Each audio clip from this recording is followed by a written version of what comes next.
মানে ধরুন না আমরা যে জায়গাটা আমাদের থাকতেছি, আমরা যেগুলো মানুষ নাকি মানে সরকারে উচ্ছেদ করছে, এই মানুষটি যদি কিবা একটা সুবিধা সরকারে যদি আমরা এই মানুষটির কিবা একটা সুবিধা দেয়, এটাই কিন্তু আমরা আমরা লাগিয়া অনেক বড়।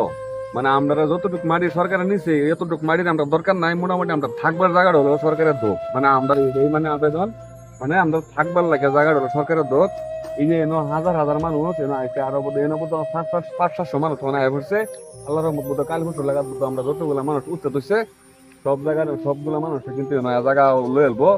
যে আমার একটা আবৃত্তি মানে আমরা যে এনো যে মানুষটি কষ্ট করে থাকতেছি, প্রত্যেকটা মানুষের সুবিধা সরকারে আমরা কিবা একটা করে দেব, যাতে আমরা থাকবার জায়গাটাও আমরা এই নিয়ে আমরা একটু পাইলে আমরা সন্তুষ্ট। এই জায়গাটা নাম কি, যে জায়গাটা শিবির হচ্ছে জায়গাটার নাম এই কি? জায়গা হচ্ছে আপনার এই কচুয়া কচুয়া কচুয়া থানার আন্ডারে পড়ছে মানে জায়গাটা, মানে কচুয়া থেকে 2 থেকে 3 কিলোমিটার ভিতরে আইতে লাগবো। চানকলা করে জায়গাটার নাম কানখোলা। হয় এনো আইলে মানে।